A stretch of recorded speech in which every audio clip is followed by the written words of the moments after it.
again, welcome. Thanks for being here. Really appreciate seeing a great turnout on a beautiful fall evening. So my name's Adam Swinyard. I'm the Superintendent of Spokane Public Schools, and I'm joined by Garrett, I'm the Director of City Spokane Parks and Recreation. Yeah, and we're here to share some factual information about the Together Spokane initiative, which is a partnership between Spokane Public Schools and the Parks Department that involves a bond on the November ballot, a school bond, and a parks levy. And so our hope is to share a little bit of information with you this evening and then provide an opportunity where we can kind of spread out and you can find, we have lots of different content experts in the room, and we can spread out and you can ask the questions that you're curious about. So we'll dive right in. So one of the things that we wanted to share is just a little bit of context. So Spokane Public Schools, we have 58 buildings, and we have millions of square footage that we take care of across over 600 acres. So we have a very large footprint. We serve 30,000 kids, and we have 6,000 employees that work for the district. And in the early 2000s, a community group convened with the school district to talk about how do we take care of 58 buildings in the long haul? What's the best way to do that? Because that's a lot of square footage, and how do we maintain it in the most effective way possible? And at that time, a decision was made to run a bond about every 6 years. Every 6 years, run a bond and replace or modernize a small group of our 58 schools, and then every year invest some type of upgrade in every single building so that we can take care of those 58 facilities. The decision that time that was made was that it's not feasible. I'm from Deer Park. I grew up in a small town. There's 4 school buildings in Deer Park. You can wait 30 or 40 years and run a bond and fix up 3 or 4 buildings in one fell swoop. It would not be fiscally possible to wait 30 or 40 years and run a bond and think that we can fix 58 buildings and modernize 58 buildings in one fell swoop. It's just impossible. And so the plan was, if we have this very slow and very steady pace, to replace and modernize, and that has been a very successful strategy for us. Rogers High School, the building you're in now, is a really good example of that. The building reached its past its useful life, and so we modernized it. The average age of those 58 buildings that we have is 40 years. So we're not a school district with a bunch of brand new buildings. We're a school district with a group of aging facilities, so we have the steady as you go approach. In 2018, we had a partnership. Mayor Condon came to us and said, let's do a partnership together. So we ran a joint ballot initiative with the school district, school bond, and a parks bond, and we exchanged land and we shared spaces. The school district built 2 middle schools on land from the city that the taxpayers already owned. We provided land to the city. They built a library on school district land that the taxpayers already owned. And we actually put a library inside of the new Shaw Middle School just down the road here. So it was this really great way for public entities to work together, share resources. In the summer of 23, the Parks Department came to us and said, hey, we should do something like that again. We're getting to run a levy. What you're going to hear tonight is a culmination of almost 2 years of work and study to figure out how could we work together. How could we share resources, share space to provide the most projects and the most opportunities to the community?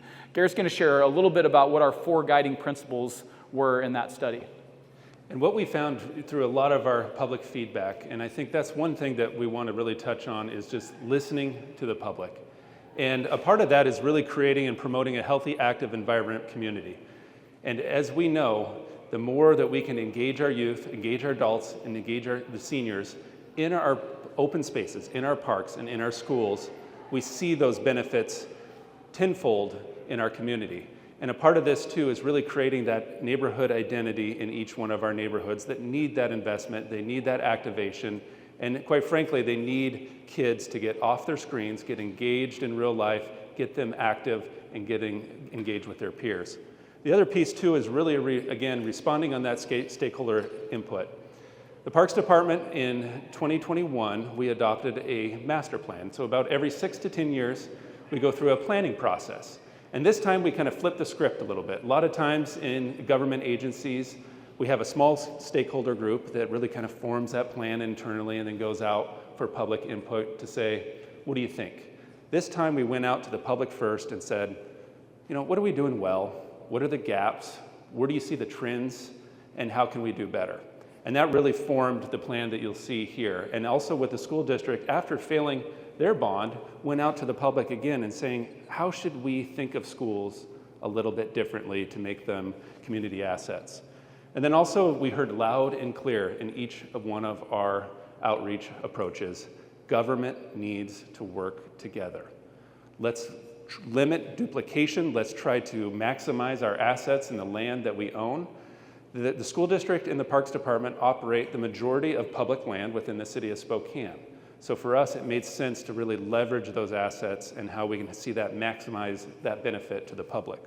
The other is just really creating that Spokane as a city of choice, where we want families to raise their children, where then adults want to stay after school and work and be a part of that community, and then also retire in this community. So they're engaged and they identify and they want to be a fabric of that community.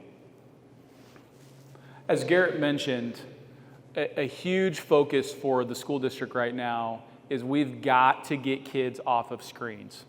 If you look at the trends in youth wellness from 2008, it plummets. Youth wellness was actually getting better in the early 2000s and the late 90s.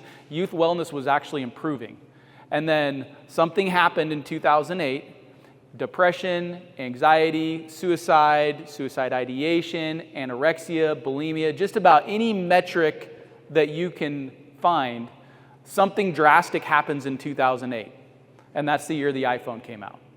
It is very difficult from a research perspective to not cast a significant amount of blame on kids being addicted to screens for not just like 1 or 2 hours a day, 7, 8, 9, 10 hours a day.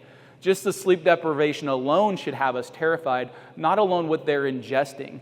If you haven't read the book Anxious Generation, I strongly recommend that you read it. It is extremely telling about what's happening to this current generation of kid. What's not going to work is for us to go and round up and take away all the cell phones. I have a teenage daughter. That is not going to work. But as a community, we can come up with practical solutions. A practical solution is we don't allow phones in classrooms anymore. It's been wildly successful, and kids have adjusted really well. That's a practical solution to get kids off of devices. Another practical solution is every kid every day is doing something after school. I don't know if you noticed while Garrett was talking, but you could hear some kids laughing. That's exactly what we want. It's 6 o'clock, and they're here laughing with each other. They're not at home in their room, isolated, watching TikTok reels. That's a practical way that we're going to get to a healthier place in the community.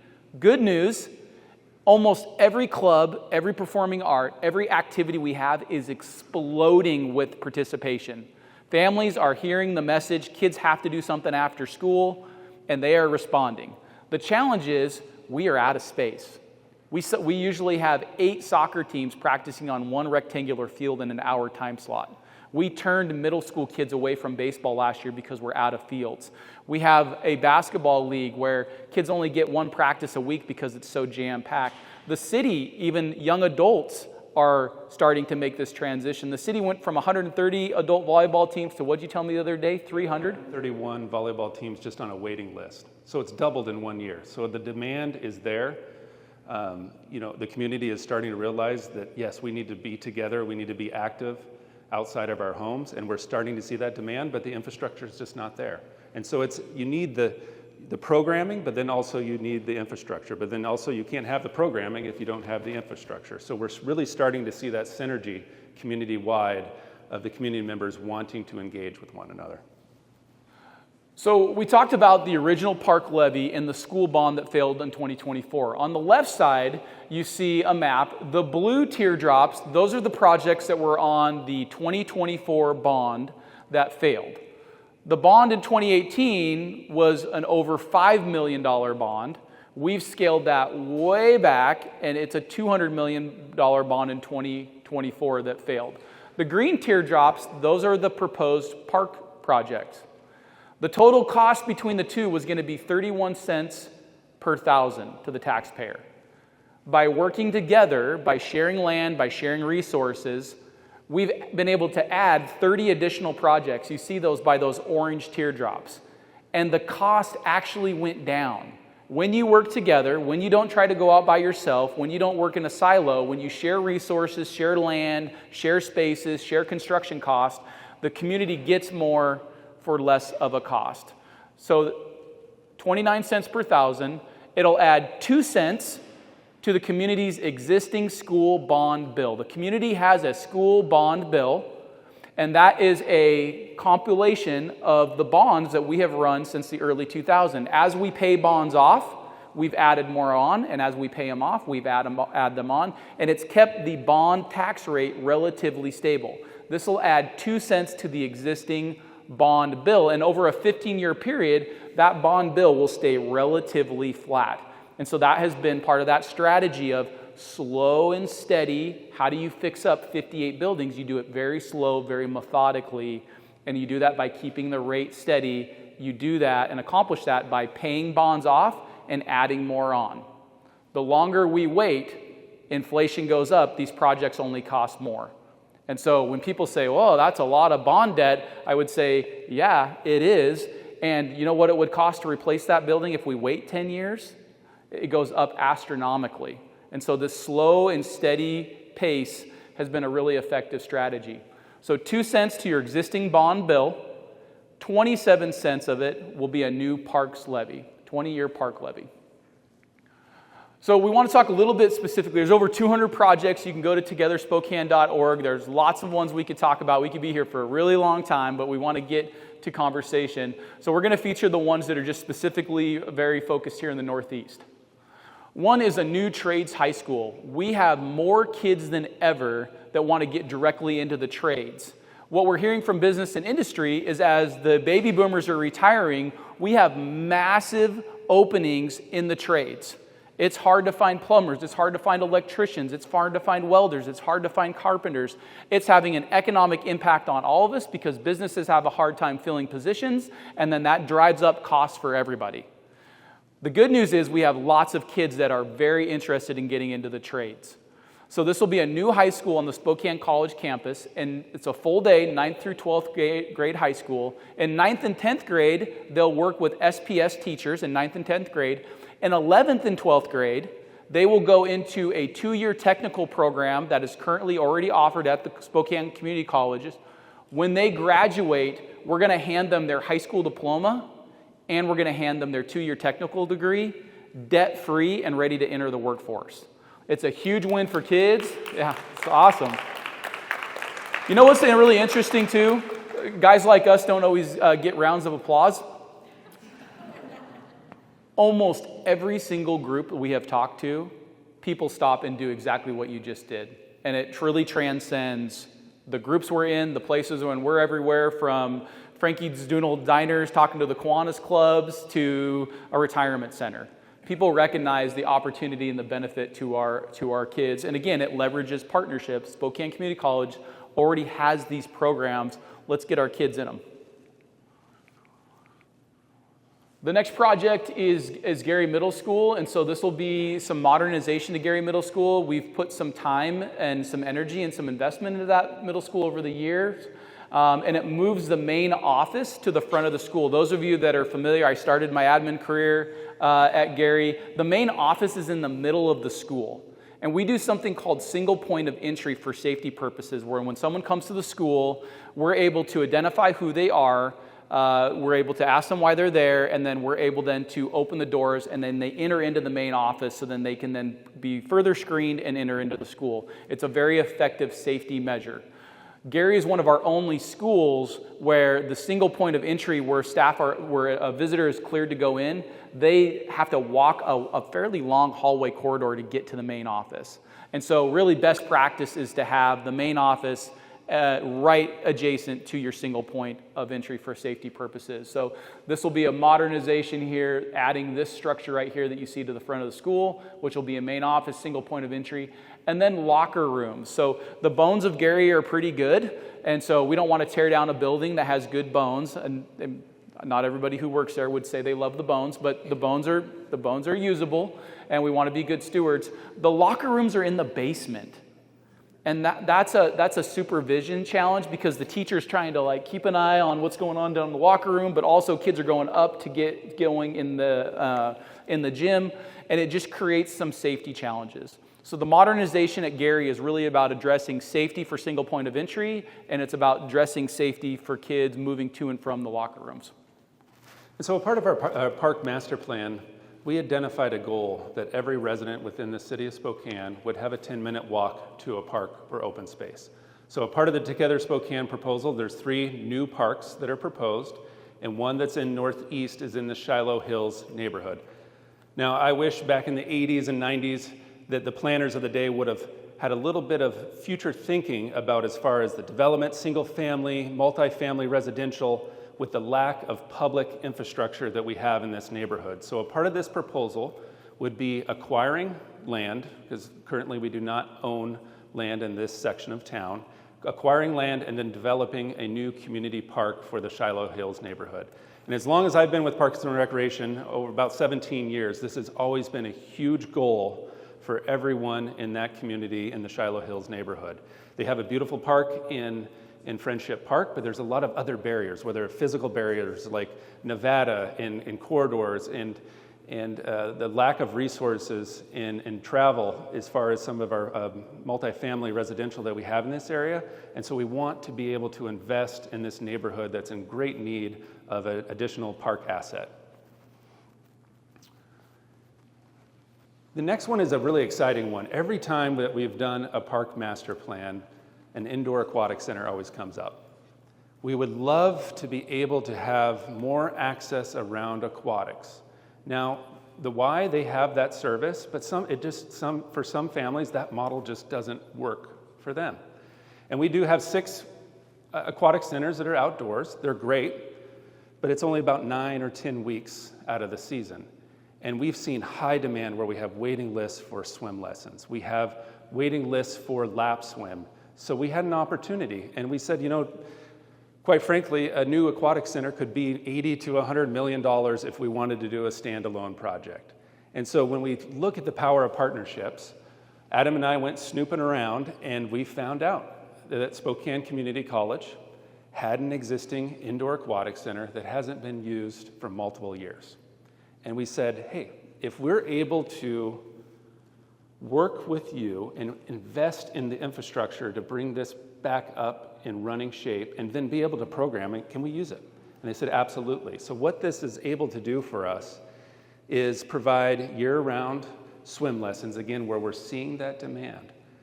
The other big one for us is every kid should have an opportunity around water safety and learning how to swim. And so building into the everyday curriculum of our second graders or third graders, that they have an opportunity during the school day to come down, learn how to swim, to where the Parks Department would be able to program those swim lessons that is a part of your everyday school life.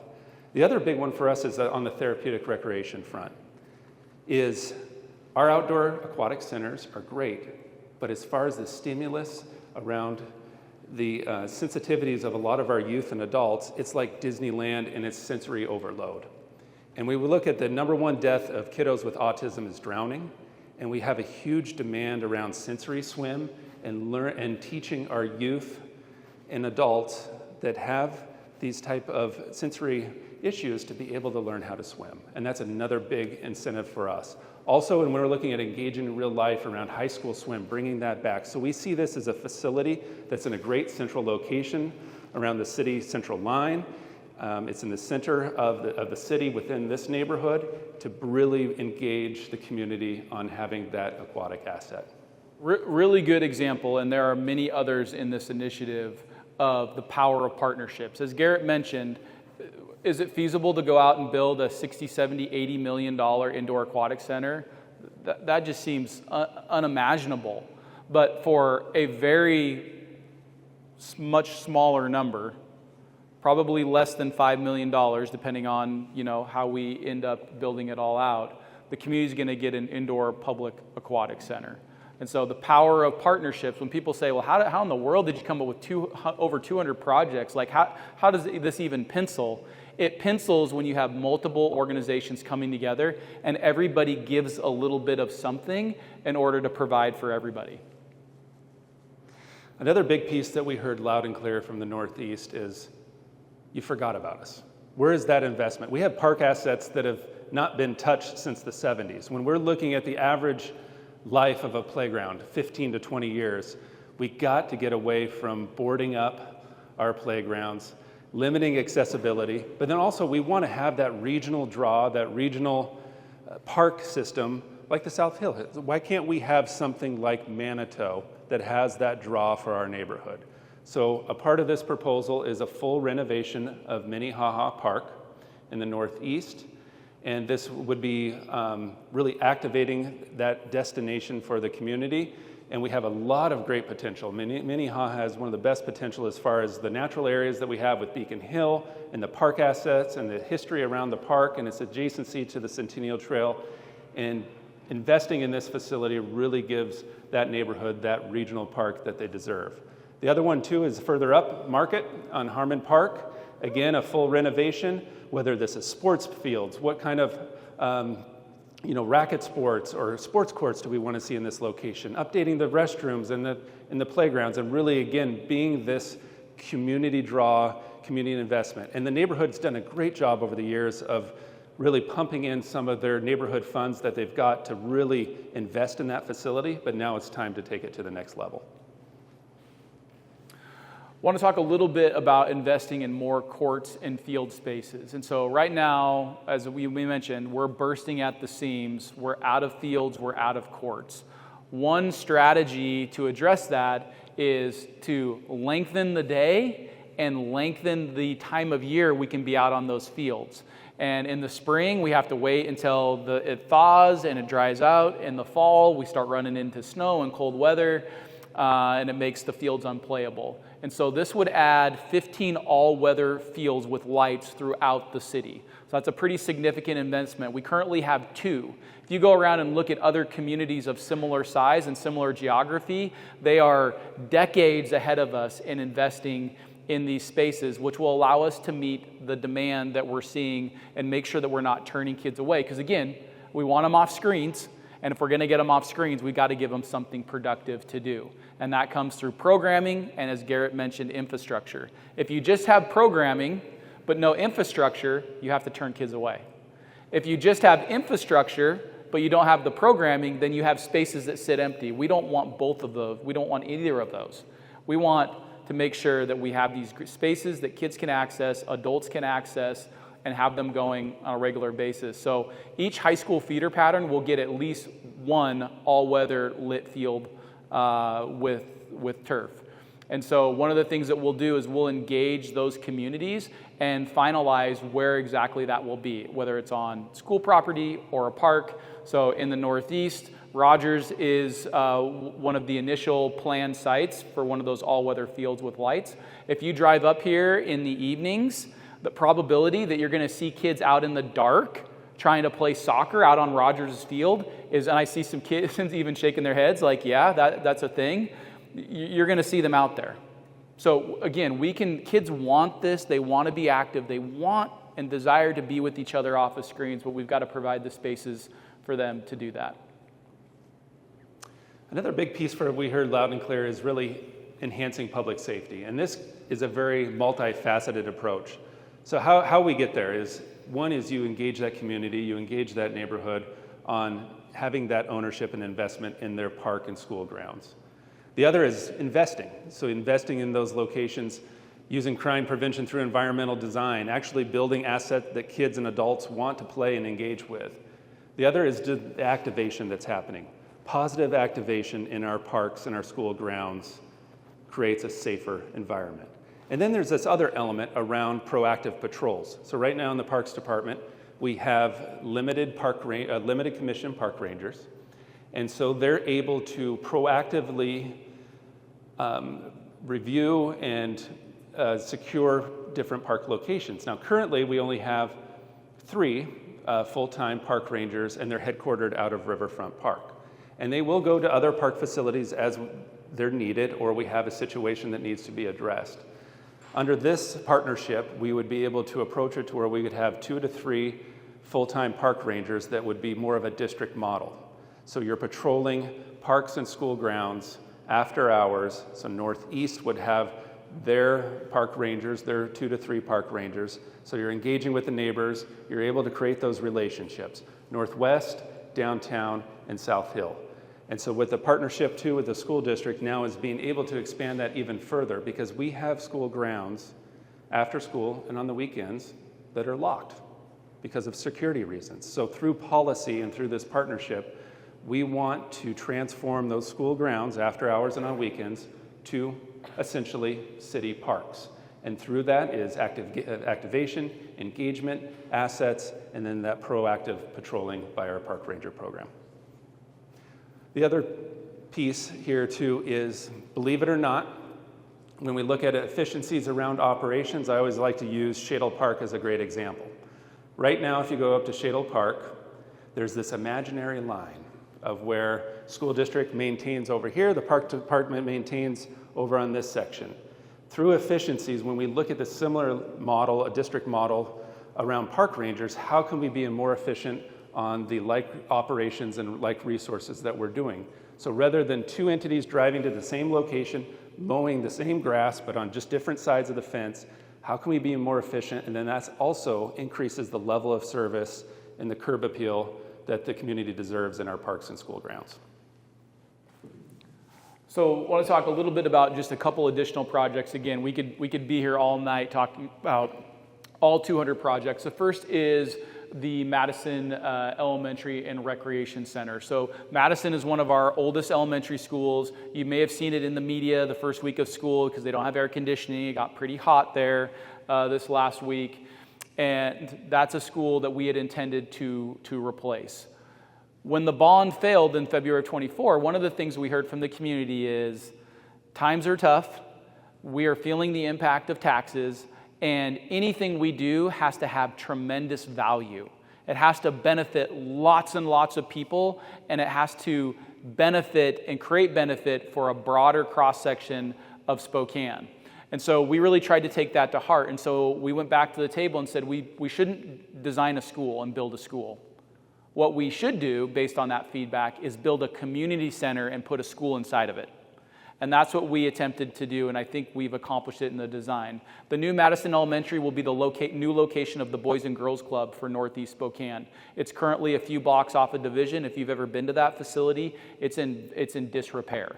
In fact, we've heard that from Boys and Girls Club that the facilities would be worth more if they tore it down than if they tried to sell it in its current condition. So this would be an elementary school, it'd be a Boys and Girls Club, and there would also be a 5-court field house to address some of the demand for pickleball, for youth sports, for adult rec volleyball. Again, the power of partnerships. Boys and Girls Club is kicking in $1 million. Hoop Fest is kicking in $1 million. We went to the Pacific Northwest qualifying volleyball tournament. It's that big volleyball tournament that we have in the spring that's all over downtown and all over the place. It's the largest revenue-generating sports event in our community. It's even bigger than Hoop Fest. We went to them and we said, what are you doing with all those portable courts you put down? They have all these sports courts that they put down in the grand ballroom and the convention. I mean, what are you doing with them? And they said, oh, well, we store them in a warehouse out in the valley year-round. And we said, well, would you be willing to let us use those courts year-round, 5 of them, if we let you use this field house for free during your tournament 2 weekends out of the year? And they said, well, that's a great idea. We'll actually, oh, see, we're being efficient, saving money.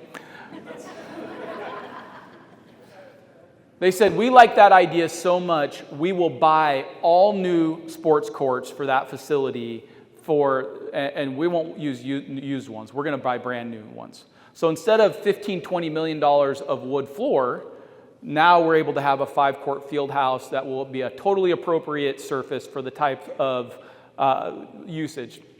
we're not going to, we're not going to have Gonzaga's men's team in there playing St. Mary's, but it's going to be great for youth basketball. It's going to be great for pickleball. It's, again, the power of partnerships. Adams Elementary, it's one of our other oldest elementaries up next to Ferris. We're going to be replacing that. And we said, let's keep going with this idea. Adams Elementary will be an elementary school and the south location for the Boys and Girls Club. There's currently a lot of need in that particular part of the city, a lot of apartments, and there's not a lot of spaces for kids to go in off-school hours, so this will be a great asset. We'll be doing some modest upgrades to Chase and North Central High School, some of the oldest sections of North Central. As I mentioned before in our bonds, every school or most schools that are not new are going to get some type of support. That could be new paint, could be new carpet. If the average age is 40 years, we got to do some care and feeding every year to keep them in good working condition.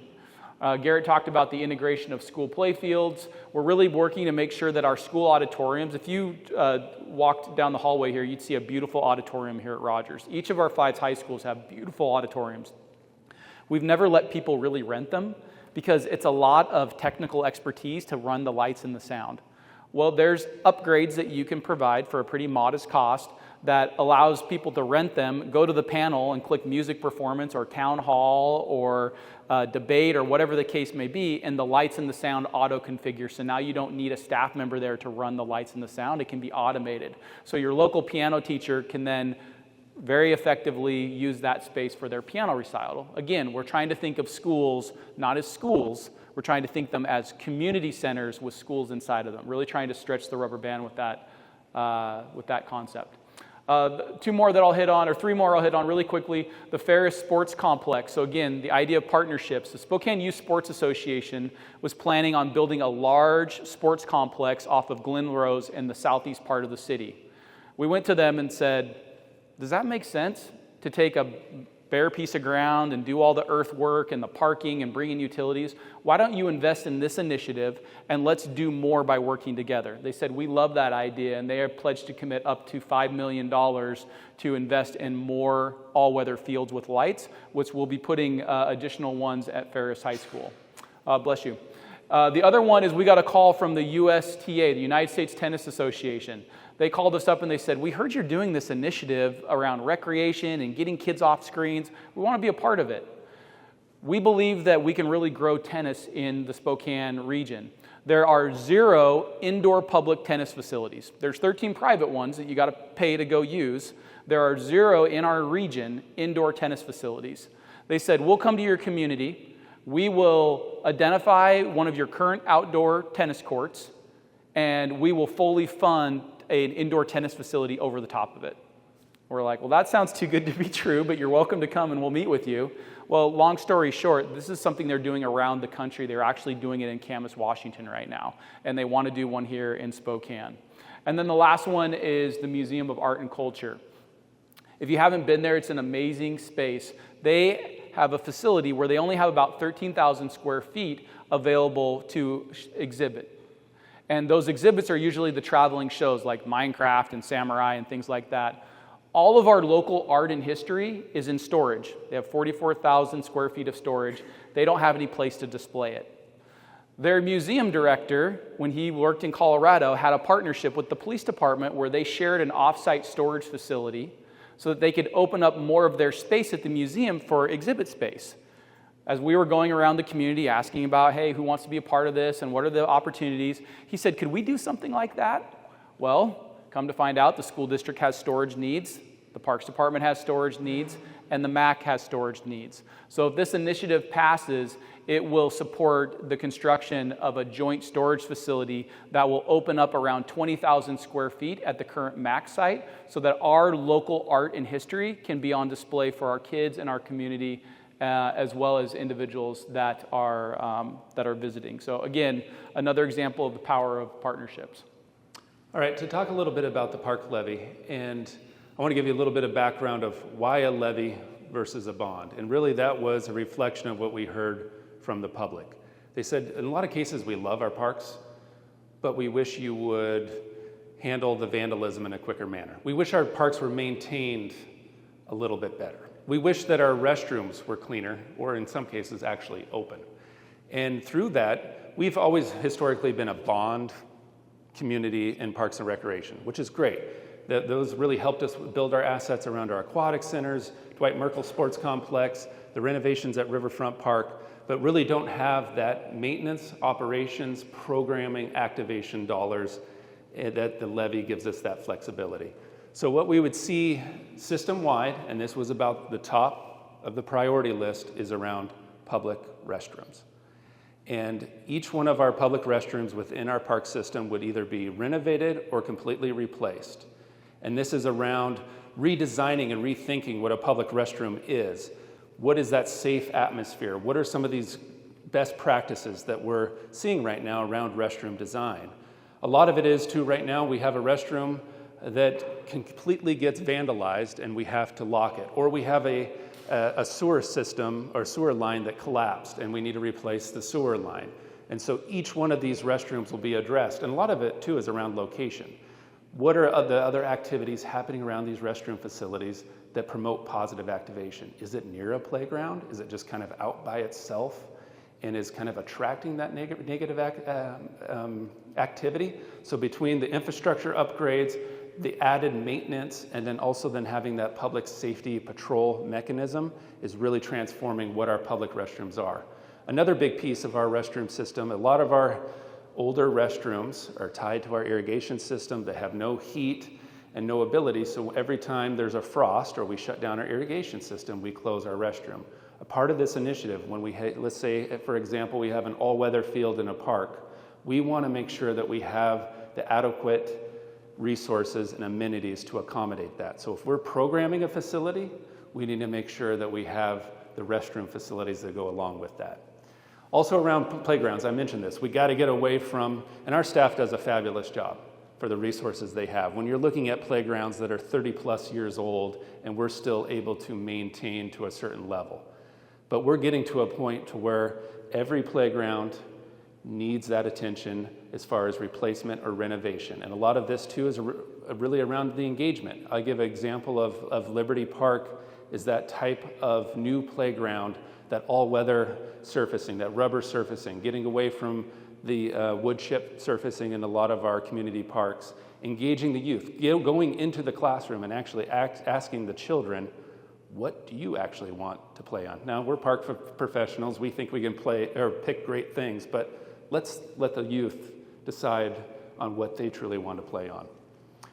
The other one, too, is the two more parks that I mentioned. One is in North Indian Trail, Meadowglen Park, one of the highest growing areas within the city of Spokane. We actually own land there, so this would be developing a community park in that neighborhood. And then also another growing area in that Latah, Hangman, Eagle Ridge area. We jointly own land between the school district and the Parks Department where we would be jointly master planning a future elementary school and a community park within that neighborhood.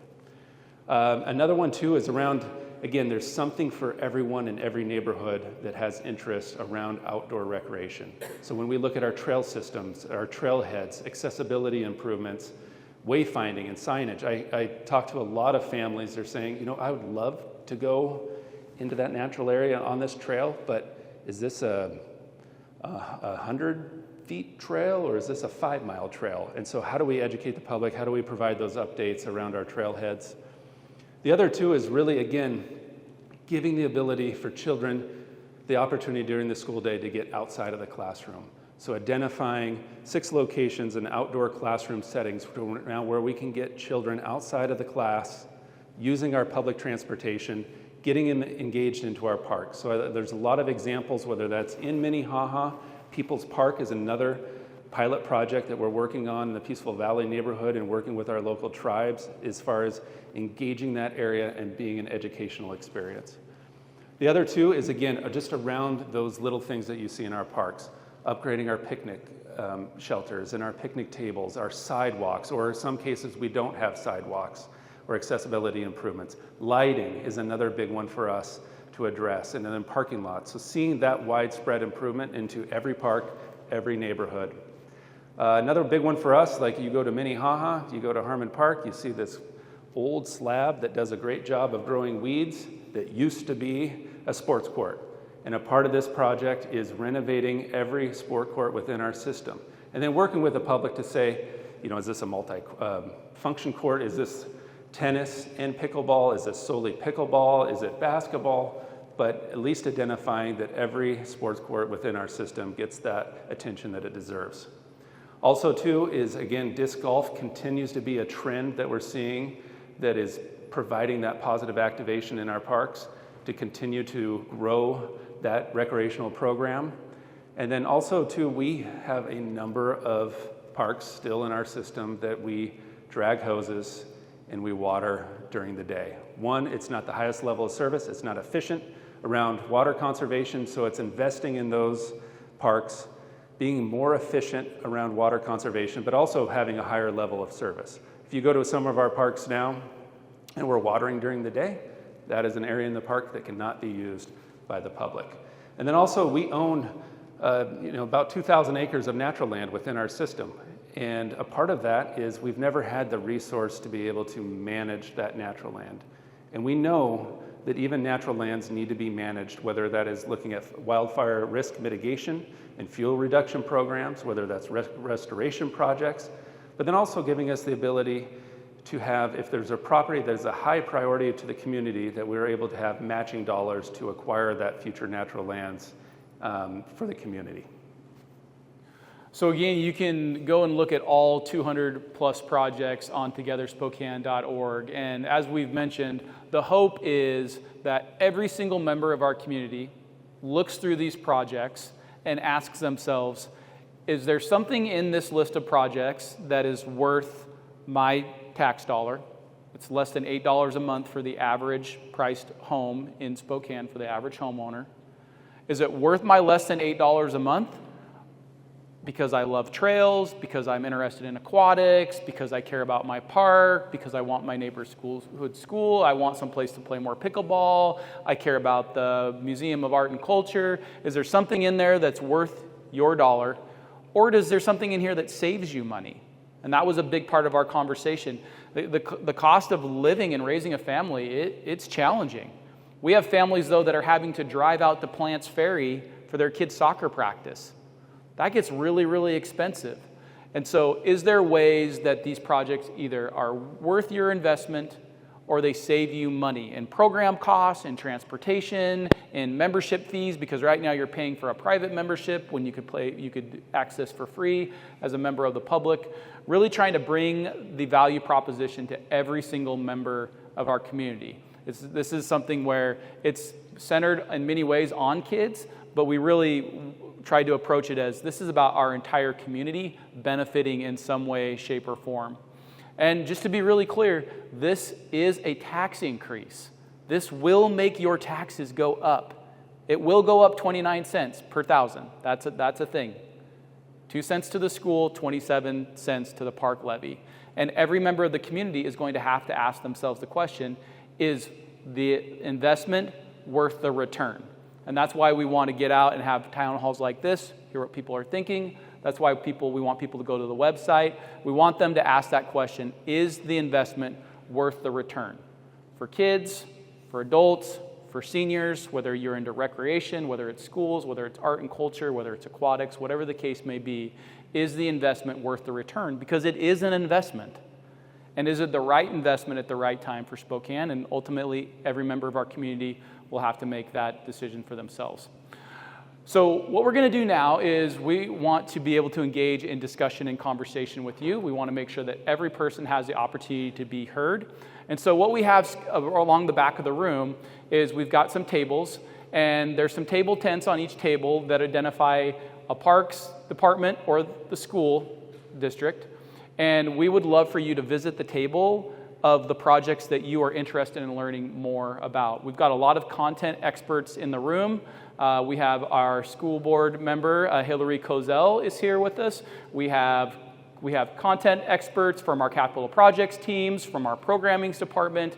We really wanted to make sure we had a wide cross-section of individuals that could answer any questions that you might have. So in terms of our time together as a whole group, that's going to conclude now. We'd ask that you hang around, ask questions, visit one of the tables.